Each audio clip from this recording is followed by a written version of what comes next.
Madame, Mademoiselle, Monsieur, bonjour et bienvenue dans ce magazine où nous poursuivons et nous clôturons notre rencontre avec le professeur Olivier Riodel, professeur de théologie fondamentale à la faculté de théologie de l'Université catholique de Louvain. Professeur Riodel, bonjour. Bonjour. Alors, dans cette dernière émission où nous abordons toutes les thématiques que vous avez proposées, en partie entre autres de l'ouvrage de George Lindbergh, je voulais vous demander, cette fois-ci, c'est la question de la vérité du texte biblique. Vous l'avez légèrement, vous l'avez signalé dans l'émission précédente, mais peut-être de voir, qu'en est-il exactement?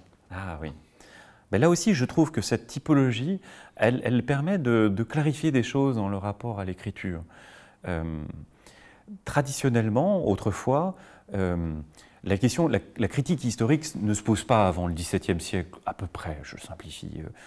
Globalement, les gens considèrent que ce qui est écrit dans la Bible, c'est réalisé à peu près comme ceci s'est dit, même si les gens ne sont pas naïfs. Et déjà, dès Origène et dès Augustin, on n'a pas une lecture absolument littérale du texte de la création de la Genèse, par exemple. Mais on parle souvent de la Genèse. Prenons les textes du Nouveau Testament, qui sont parfois peut-être un peu plus sensibles. Par exemple, les textes des évangiles de l'enfance. Quand vous entendez des exégètes qui ont une approche historico-critique sur les évangiles de l'enfance, beaucoup vont vous dire que ces textes sont des textes légendaires, ou une connotation légendaire. Alors qu'est-ce qu'on fait avec ces textes? Si vous concevez l'enseignement du texte biblique avant tout de manière propositionnelle, vous allez avoir un petit peu de mal avec cette affirmation selon laquelle ces textes seraient légendaires. Et généralement, vous allez entrer en conflit avec ces interprétations historiennes en défendant le possible soubassement historique de ces textes, parce que vous vous dites ces textes décrivent des événements, il faut qu'au moins, si tout ne s'est pas exactement passé comme le disent les évangiles de l'enfance, il faut au moins que ça corresponde à quelque chose, parce que si ces textes ne décrivaient pas une réalité, alors on serait un petit peu ennuyé avec la question de la vérité de ces textes. Et on nous dirait, mais si ces textes sont légendaires, alors ce sont des textes purement et simplement inventés. Si vous êtes croyant ou théologien, et on peut être les deux, et que vous avez une conception plus expressiviste de la doctrine religieuse, de la doctrine chrétienne, vous allez dire, mais au fond, c'est pas gênant que ces textes ne sont pas historiques. Ces textes sont l'expression de la foi des premières communautés chrétiennes. Et donc, ils mettent en récit ce qui fait leur foi et éventuellement, ils mettent en récit ce qui les a fait vivre avec des récits qui ne se sont pas réellement réalisés ainsi. C'est souvent ce que l'on dit, je crois, quand on a à rendre compte de la critique historique vis-à-vis de textes bibliques. On dit, ces textes ne se sont pas... Les événements n'ont pas eu lieu tels qu'ils ont été décrits, mais les gens qui ont écrit ces textes, de l'Ancien comme du Nouveau Testament, exprimaient ainsi ce qui les faisait vivre, leur foi, leur croyance, leur liturgie, etc.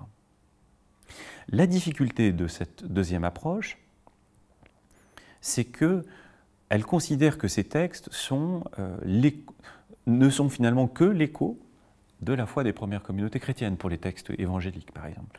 Et finalement, ils sont des documents historiques de la foi des premières communautés chrétiennes, et leur vérité est d'être l'expression, voilà, encore une fois, de la foi de ces premières communautés. Mais quelle est la vérité de ces textes? Vous voyez, comment vous pensez la vérité d'un texte des évangiles de l'enfance, par exemple, si vous avez une certaine oreille à des historiens qui sont archi-dominants et qui vous disent quand même de forts traits légendaires là-dessus.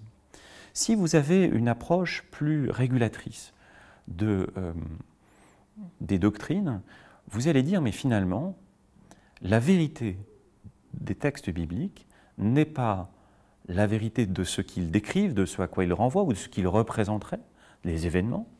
Ça n'est pas non plus la vérité des expériences dont ils seraient l'expression, ou des contextes dont ils seraient l'expression, mais c'est la vérité du texte. Le texte nous raconte ainsi, par exemple, la naissance de Jésus. Et peut-être que nous n'avons pas d'autre choix que de lire les textes tels qu'ils sont et d'essayer de comprendre ce qu'ils nous enseignent. Pas de les prendre immédiatement comme le reflet d'une réalité historienne, mais certainement pas non plus en les prenant comme l'expression d'une communauté de la foi chrétienne du 1er siècle. Parce que ces textes sont non pas la voix d'une communauté chrétienne du 2e siècle ou du 1er siècle, mais ils sont la parole de Dieu dans la foi chrétienne. Et donc, prenons ça au sérieux et lisons ces textes et rentrons dans ces textes pour essayer de voir en quoi ils structurent notre foi, sachant que nous n'avons pas d'autre accès à ce qu'ils nous enseignent que les récits qu'ils nous enseignent. On ne peut pas passer au-delà du texte. Parfois, les historiens historico-critiques font ça un peu. Enfin, les usages théologiques. Ils vous disent, mais bon, il y a un texte, et puis il y a le soubassement historique, et voilà, ce qui compte, c'est le soubassement historique. D'autres vont vous dire, on ne sait pas le soubassement historique, mais on arrive à la foi des premières communautés chrétiennes, par exemple. Mais à chaque fois, la vérité, elle est au-delà du texte. Vous voyez, le point d'équilibre quitte le texte, soit pour l'histoire, soit pour le contexte, alors qu'il me semble que cette approche régulatrice permet de revenir à la question de la vérité du texte en disant, peut-être que ces textes nous parlent de manière imagée, mais nous n'avons pas d'autre accès à ce dont ils parlent que les images qu'ils emploient, et donc à nous d'essayer de les comprendre.